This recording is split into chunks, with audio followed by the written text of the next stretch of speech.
오늘은 그 대림절 첫째 주일입니다. 예수님께서 이 땅에 오시는 것을 기다리면서 예비하는 그 절기에 시작하는 그런 날입니다. 그렇게 대림절이 시작되는 첫 주일에 우리는 예수님께서 예루살렘에 입성하시는 그 사건을 전하는 말씀을 함께 보았습니다. 예수님께서 예루살렘에 입성하실 때 많은 사람들이 종려나무 가지를 흔들면서 그 환영했던 장면을 전해주는 말씀입니다. 이 사건은 모든 복음서들이 다 복음서에는 이렇게 그 이야기에 그 차이가 있음에도 불구하고 모든 복음서들이 공통적으로 다 전하고 있습니다. 마태, 마가, 누가, 요한 네 복음서가 다 전하고 있는데요. 이 복음서들은 이 동일한 사건을 전하고 있음에도 불구하고 전부 다 미묘한 차이가 있습니다. 각기 고유한 신학적 입장에 따라서 강조하고자 하는 그 의도의 차이가 있다는 것을 보여줍니다. 크게 보면은요, 이른바 공간 복음서, 공통된 눈으로 본다. 마태, 마가, 누가 이 세 복음서와 요한 복음 사이에 그 맥락의 차이가 아주 확연하게 구별이 됩니다. 이 세 복음서에서는 이 사건을 곧바로 이어지는 예수님의 성전 정화 사건과 관련을 짓습니다. 그리고 예수님이 결국 죽음에 이르게 됐다. 이렇게 그 맥락에서 이 사건을 전하고 있는데 요한복음은 전혀 다른 맥락에서 전하고 있습니다. 바로 이 사건에 앞서 일어난 죽은 나사로를 살린 사건, 그 사건과 이 사건을 연결시키고 있고 예수님이 십자가에 매달리시게 된 것도 성전 정화 사건이 아니라 죽은 자를 살렸다는 사실 때문에 기존 지배 세력에게 미움을 받아서 죽음에 이르게 됐다. 이런 맥락에서 기록하고 있습니다. 그 밖에도 여러 미묘한 차이들이 있습니다. 미묘한 차이들이 있지만 오늘 이 시간에는 우리가 함께 읽은 이 마태복음의 본문을 따라가면서 이 말씀의 의미를 새기고자 합니다. 이 사건을 전하는 모든 복음서에서 공통되는 점이 있습니다. 그 공통되는 점은 예수 그리스도의 임재가 마침내 구약 시대에서부터 전해져 온 그 예언이 그 예언의 성취라고 하는 점, 그 점입니다. 구약의 예언서 스가랴가 전하는 그 예언입니다. 스가랴서 9장 9절에 보면은 그 예언이 전해지고 있는데요. 오늘 우리가 읽은 이 마태복음은 그 예언을 그대로 인용하고 있습니다. 시온의 딸에게 말하여라. 보아라, 내 임금이 내게로 오신다.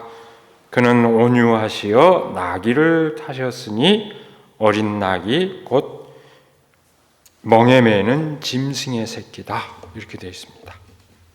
네, 여러분 이 복음서를 보면은 흥미로운 점들이 많이 있는데요. 마태는 바로 앞에 상황에서 앞에 그 본문에서 그 상황 묘사하는 데서 약간의 오해를 했습니다. 성서의 기록자들도 상당한 오해가 많은데요. 오해를 한 게 있습니다. 나귀를 두 마리로 묘사하고 있습니다. 마태복음은. 나귀 한 마리가 매여 있고 21장 2절에 보면 그렇게 돼 있죠. 나귀 한 마리가 매여 있고 그 곁에 새끼가 매여 있을 것이다. 이렇게 돼 있는데요. 이거는 히브리어 원문에 대한 오해입니다. 히브리어에는 아주 자주 쓰는 수사법이 있습니다. 동의적 병행법이라고 해서 똑같은 의미를 약간 다른 개념으로 이렇게 반복하는 게 성경에는 아주 히브리어에서는 반복됩니다. 같은 의미를 반복해서 하는 의미로 같은 문장 안에서 사용하는 경우가 많은데요. 그걸 오해를 해서 나귀 곧 어린 나귀, 우리말로 새기자면 그렇게 되어 있는 걸 나귀와 어린 나귀 마태복음 기자는 그렇게 오해를 해서 2마리로 기록을 해놨는데요. 사실은 원문에 따르면 1마리입니다. 낙이. 근데 이게 이 마태 기록자의 오해가 우리 이 말씀의 뜻을 접근하는데 걸림돌이 될 것은 없습니다. 중요한 사실은 예수님께서 나귀를 타고 예루살렘에 입성하였다는 것입니다. 마태복음에 따르면 다 타고 했는데 어린 낙이 탔다가 큰 낙이 탔을까 이런 묘사는 없는데요. 그게 중요하지 않습니다. 그저 나귀를 타고 입성하셨다, 이 사실이 중요합니다. 구약의 예언대로 예수님께서는 예루살렘에 입성하시자 사람들은 너무나 기쁜 마음으로 환영합니다. 호산나 다윗의 자손께 복되시다, 주님의 이름으로 오시는 분 더없이 높은 곳에서 호산나. 호산나는 구하여 주십시오 하는 그런 의미를 지니고 있죠. 그렇게 외치며 예수님을 반깁니다. 그렇게 나귀를 타고 입성하신 예수님을 사람들이 반겼다는 것은 예수님과 사람들 사이에 마음과 마음이 통하고 공명하고 있다는 것을 보여줍니다. 그것은 이 본문 말씀에, 오늘 우리가 읽은 그 본문 말씀의 전반부에 나와 있는 상황 묘사를 통해서도 아주 분명하게 확인이 됩니다. 나귀는 미리 예비되어 있었고 예수님께서 나귀를 타신다는 말에 아무런 해명이 없이도 사람들은 그저 공감합니다. 예비되어 있는 나귀를 끌고 올 때 누가 묻거든 주님께서 쓰려고 하십니다 하면 내어줄 것이라고 했고 과연 그렇게 되었습니다. 마침내 그렇게 나타나신 예수님을 보고 사람들은 자신들의 겉옷을 펼쳐 길 위에 까는가 하면 종려나무 가지를 꺾어 흔들면서 환영합니다. 나귀를 타고 예루살렘으로 입성하시는 예수님, 여러분 거기에 도대체 어떤 의미가 있을까요? 오늘날 표현으로 하자면 일종의 퍼포먼스와 같은 그런 장면입니다. 근데 이게 도대체 어떤 의미를 지닐까요? 우리는 생각하기에 성서에, 구약 성서에 이미 그렇게 예언이 되었고 예수님께서 또 실제로 그런 모습으로 예루살렘에 입성했다고 또 복음서가 그렇게 전하고 있기 때문에 너무나 당연한 것으로 생각할지 모릅니다. 그러나 다시 한번 여러분이 그 장면을 상상해 보시기 바랍니다. 어린 나귀를 탄 예수님의 모습에 과연 어떤 위험이 있었을까요? 어린 나귀를 탄 예수님의 모습은 위험 있는 존재의 모습이 아닙니다. 결코 이풍당당한 모습이 아니라 너무나 소박한 모습입니다. 이풍당당한 행진이 아닙니다. 아주 소박한 그런 모습입니다. 제가 십수년 전에 20년 다 돼가네요. 이제 십수년 전에 성지순례 갔을 때 바로 그 동네 예루살렘 성읍 그 마을에 어린 소년이 나귀를 끌고 다녀요. 한번 타자고 그랬더니 제가 주님이 아니어서 그런지 1달러 내라고 그러더라고요. 그 소년은 그걸로 돈벌이 하는 1달러 내고 탄 적이 있는데 조금 왔습니다. 그 사람들이 그 기억을 갖고 있기 때문에 그 동네에서 지금도 나귀를 끌고 이 순례객들에게 나귀를 태워주는 그런 장면을 보이는데 이 나귀는 말을 타는 것처럼 그렇게 이풍당당한 그런 게 아닙니다. 아주 소박한, 체구도 작고 그런 모습입니다. 이스라엘에서는 먼 옛날 한때 나귀가 지체 높은 그 사람들이 타는 짐승으로 간주된 적이 있습니다. 아주 오랜 옛날입니다. 사사기라든지 사무엘하. 그러니까 말이 본격적으로 도입되기 이전에 전차도 등장하기 전에 그 이전의 시절 얘기죠. 오랜 옛날에. 그러나 이미 오래전에 그 위험 있는 존재, 왕이 타는 짐승은 나귀가 아니고 말로 바뀝니다. 그런 시절이 지난다. 말로 바뀌고 나귀는 보통 사람들이 타고 다니거나 또는 짐을 실어 나르는 그런 짐승으로서 몫을 하였습니다.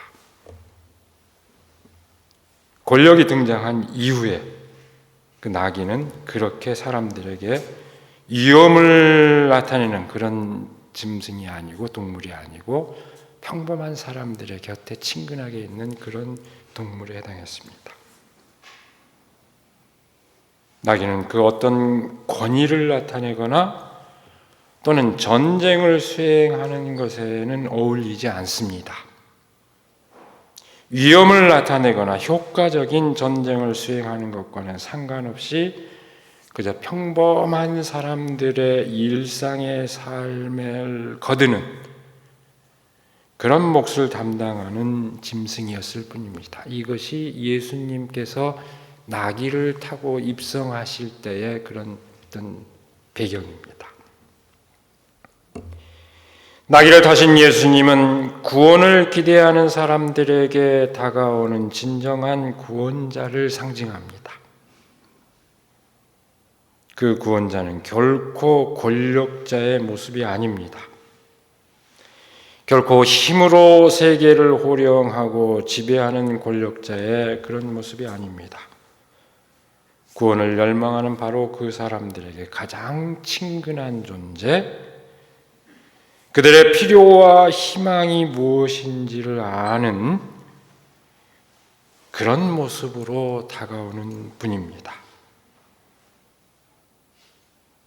이 모습을 예언한 스가랴는 그 예언을 바로 얘기한 그 맥락에서 이렇게 분명하게 얘기합니다. 내가 에브라임에서 병거를 없애고 예루살렘에서 군마를 없애며 전쟁할 때에 쓰는 활도 꺾으려 한다.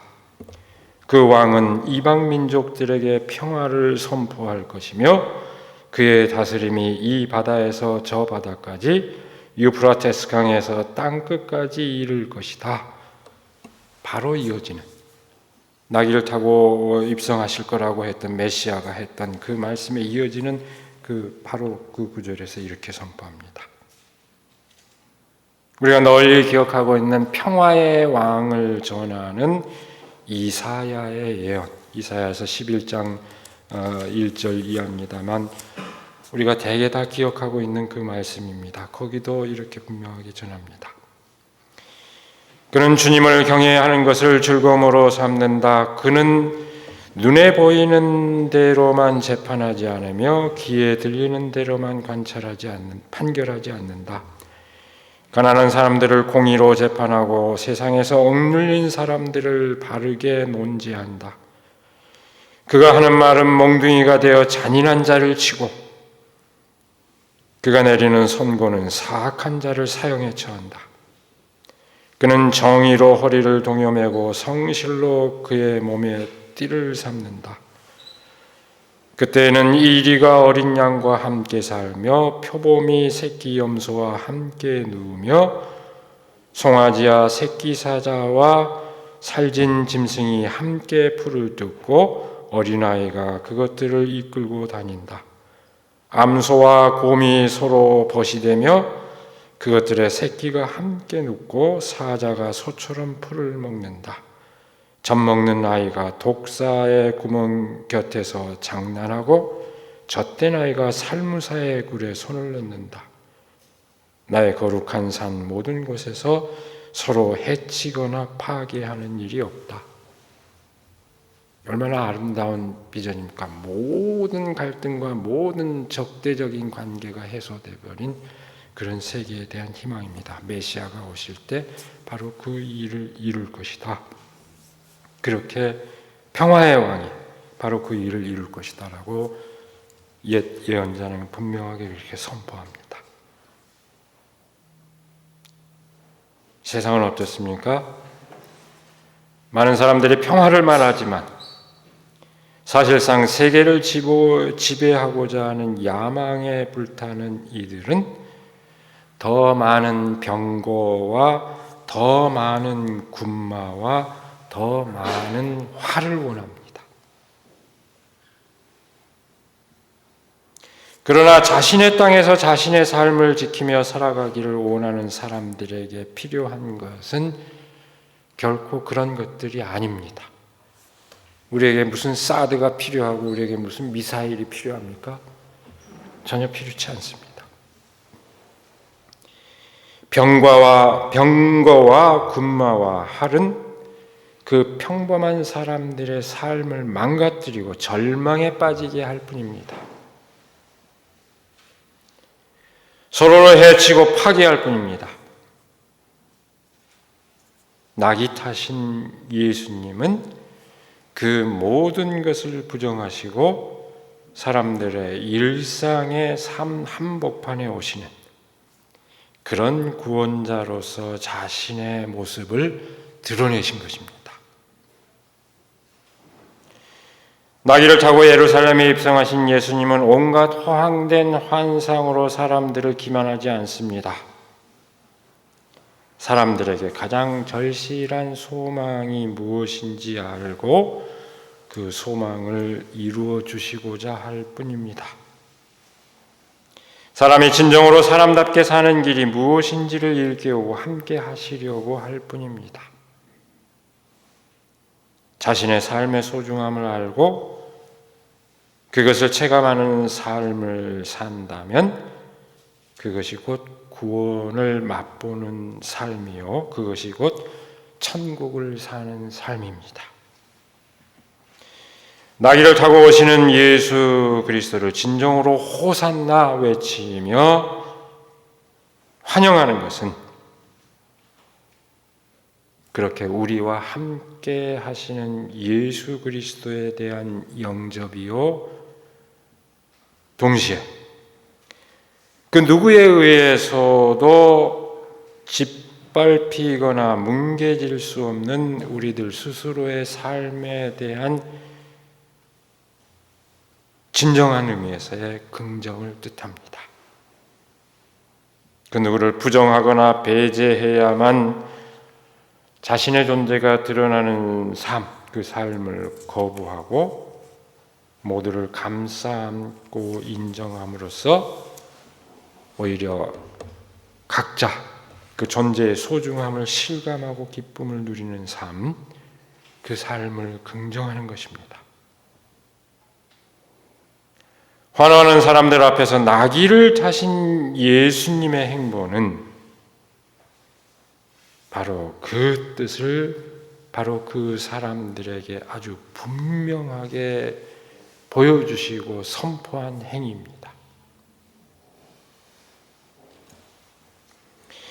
바로 그 점에서 오늘 예수님의 예루살렘 입성 사건을 전하는 이 이야기에는 두 가지 세계관이 충돌하고 있습니다. 요한복음은 그 사실을 더욱더 분명하게 기록을 하고 있습니다. 그 충돌 상황을 더욱더 극적으로 아주 선명하게 요한복음은 기록상으로 표현하고 있습니다. 사람들이 예수님을 열렬히 환영하는 것을 보고 바리새파 사람들이 탄식하는 얘기가 요한복음에는 기록이 되어 있습니다. 어떻게 되어 있을까요? 이제 다 틀렸어. 보시오, 온 세상이 그를 따라갔어. 요한복음은 분명하게 그렇게 기록을 하고 있습니다. 결국 낡은 질서와 그 세계관을 대변하는 그들이 자신들이 그들의 입장에서, 바리새인들 입장에서 볼 때 자신들이 감당할 수 없는 예수의 삶, 그리고 그를 따르는 사람들의 삶을 막아내지 않으면 안 되겠다. 저랬다가는 이 체제가 붕괴된다 하는 위기의식을 느끼고 예수님을 십자가형에 이르게 하는 그 모의를 하는 것으로 이어집니다. 오늘 우리가 함께 읽은 이 마태복음은 표면의 진술로만 볼 것 같으면 그와 같은 상황을 선명하게 묘사하고 있지는 않지만 예루살렘의 평범한 사람들이 나귀를 타고 입성하는 예수님을 뜨겁게 환영했다고 함으로써 그 대립되는 세계관의 충돌을 마태의 그 고유한 방식으로 충분히 그려주고 있습니다. 이 이야기는 기존의 질서와 대립하는 예수 그리스도의 길, 그 길이 갖는 그 성격을 아주 분명하게 알려줍니다. 몇 주 전에 식사하면서도 그런 얘기를 나눈 기억이 있습니다만, 부와 권력을 가진 사람이 가장 두려워하는 사람이 어떤 사람일까요? 더 많은 부와 권력을 가진 사람일까요? 자기보다 더 힘이 센 사람을 두려워할까요? 물론 일명 그럴 수도 있겠죠. 그러나 근본적으로는 그렇지 않습니다. 부와 권력을 가진 사람들이 가장 두려워하는 존재는 부와 권력에 흥미가 없는 사람입니다. 그 어떤 미끼로도 낚으려고 해도 따라오지 않는, 자기 말을 듣지 않은 사람, 이런 사람을 가장 두려워합니다. 어떤 유혹에도 넘어가지 않습니다. 그저 마땅한 삶, 인간으로서의 삶을 소중히 여기고 어떻게 하면 그 삶을 누릴 수 있을까 애쓰는 사람입니다. 부와 권력에 요만큼이라도 그 유혹을 느끼는 사람은 필시 낚이는 대로 따라가게 돼 있습니다. 그런 사람은 말을 듣게 돼 있습니다. 그러나 그런 관심 없는 사람은 절대로 거기에 휘말리지 않습니다. 예수 그리스도의 길이 바로 그 길입니다. 여러분, 사실 이 진실은 어떤 면에서 특별할 것이 없습니다. 약함이 강함을 이긴다 하는 이 진실은 과거의 모든 훌륭한 성현들이 끊임없이 일깨워준 진실입니다. 그런데 특별한 점이 있다면 예수 그리스도께서는 그저 그 깨달음을 일깨워준 데 그치지 않고 몸소 철저하게 그 삶을 스스로 구현했다는 데 있습니다. 극단적으로 구현을 했습니다. 예수님께서는. 많은 위대한 성현들이 있지만, 그래서 유명한 칼 마르크스도 얘기하기를 예수는 가난한 자들에 대한 사랑을 가르치고 몸소 실천한 최초의 스승이다 라고 이렇게 얘기하기도 했습니다. 극단적으로 극한까지 철저하게 자기 스스로 그 삶을 구현하신 분입니다. 그 어떤 위대한 성현도 그와 같이 철저하게 그 뜻을 이룬 바 없습니다. 깨우침을 주셨지만 그걸 자기 스스로 일생을 그렇게 구현한 사람은 없습니다. 그러나 예수님께서는 완전하게, 완벽하게, 제가 얘기했죠. 극단적으로 그 뜻을 이뤘습니다. 놀랍게도 우리 그리스도교 신앙은 그렇게 완전하게 그 길을 이루신 예수 그리스도에게서 하나님을 만나고 보는 것을 우리의 신앙의 요체로 합니다. 바로 거기 저분이 하나님이다라고까지 고백한 것입니다. 완벽하게 구현한 그 모습 가운데서 우리가 예수님을 메시아로 그리스도로 고백하는 것은 바로 그 길을 따른다는 것을 뜻합니다. 그 길을 보여주신 그리스도를 믿고 따르는 것은 그저 마음의 문제가 아닙니다. 우리가 처한 삶의 조건을 바꾸는 것을 뜻하고 그에 걸맞게 정말 새로운 각오로 살아가는 것을 뜻합니다. 여러분, 우리가 코로나19 시대를 맞이해서 한편으로는 우리가 그야말로 그동안 겪어보지 못했던 급격한 생활의 변화를 실감하고 있지만, 오늘도 우리 이 시간도 다 그런 변화를 실감하고 있지만, 어쩌면 아직도 그 사태가 주는 의미를 제대로 실감하지 못하고 있는지도 모릅니다. 백신이 빨리 개발 보급되어서 이 길을 돌파하기를 바라는 마음은 절실하지만 이 위기를 빚어낸 근본 원인과 대안 많이 생각하고 많이 얘기하지요.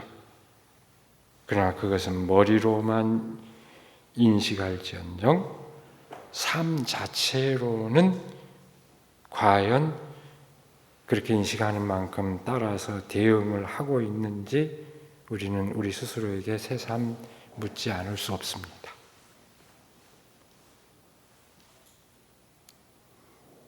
저는 저뿐만이 아니라 많은 사람들이 지적을 합니다마는 이 위기로 드러난 많은 진실이 있지만은 그 가운데 아주 중요한 진실 가운데 하나가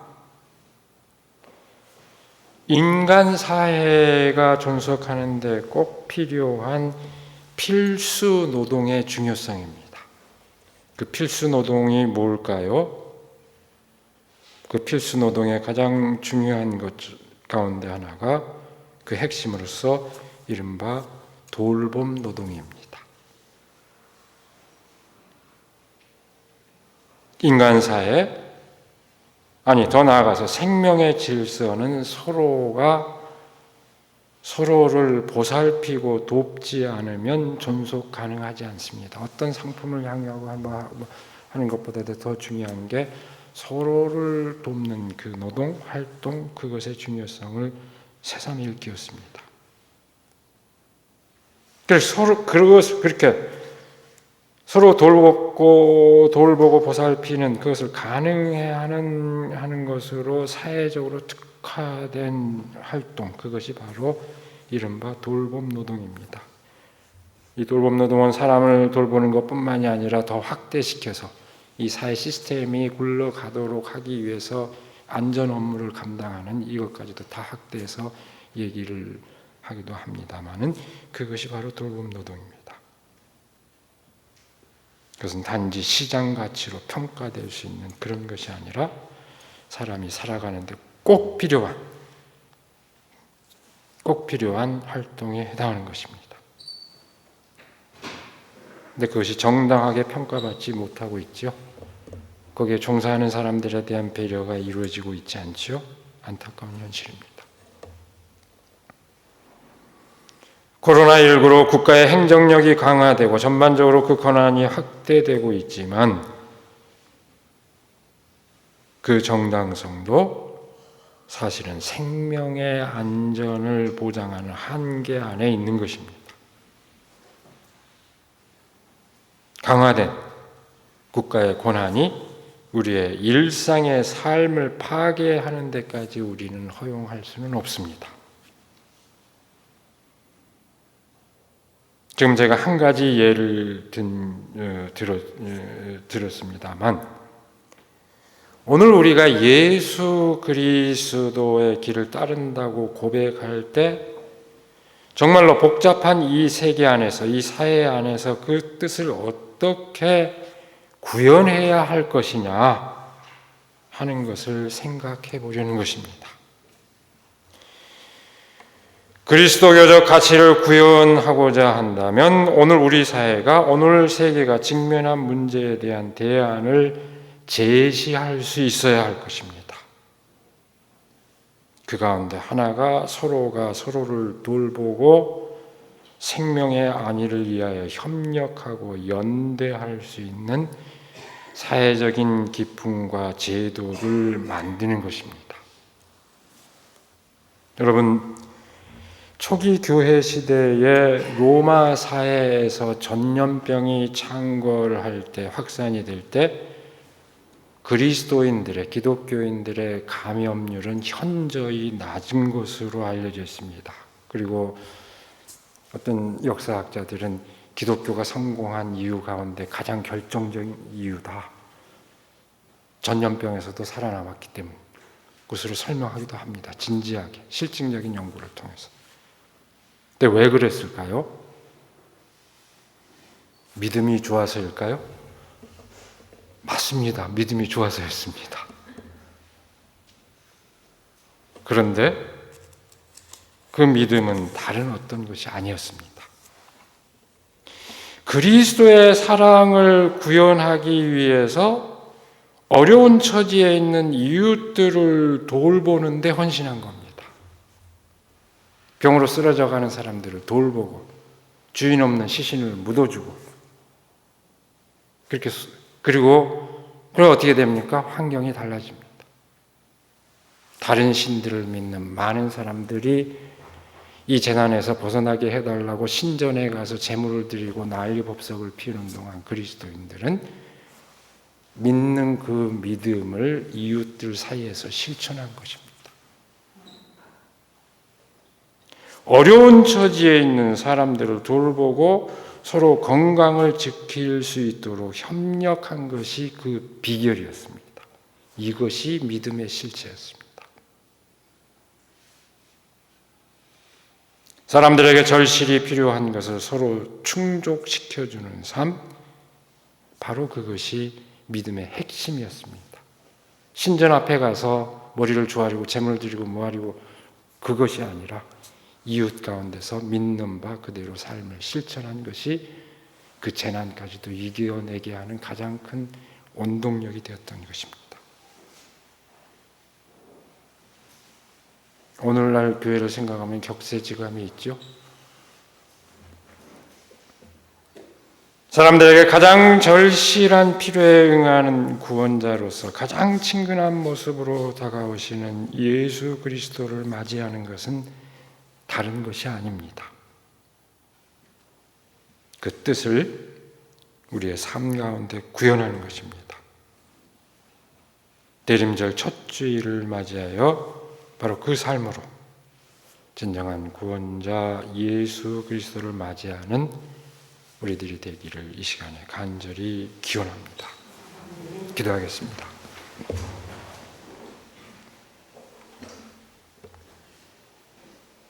오늘도 어려운 이 상황 가운데서 저희를 인도하여 주셔서 하나님을 찬양하고 또 말씀의 의미를 나누게 하여 주신 그 은혜를 감사드립니다. 예수님께서 이 땅에 오시는 그 놀라운 일을 마음으로부터 예비하는 대림절 첫째 주일을 맞이하면서 우리에게 다가오시는 예수님께서 과연 어떤 일을 이루시고자 하는지 새삼 새기게 하여 주시는 그 은혜를 또한 감사드립니다. 다른 그 어떤 것이 아니라 우리가 서로 보살피고 도우며 살아가는 데 절실한 그 요구와 기대, 그것을 서로가 서로에게 충족시키며 살아가는 그 소중한 삶, 예수님께서는 바로 그 삶을 위하여 우리 가운데 오셨음을 우리가 말씀을 통하여 깨닫습니다. 우리가 예수 그리스도를 이 땅에 오시기를 간절히 기다리는 그 마음이 진정으로 서로의 삶을 보살피고 서로 아끼며 돕는 그런 삶을 위해서 결단하는 그 과정이 될 수 있도록 하나님 저희를 인도하여 주시옵소서. 우리 주 예수 그리스도의 이름으로 기도드리옵나이다. 아멘.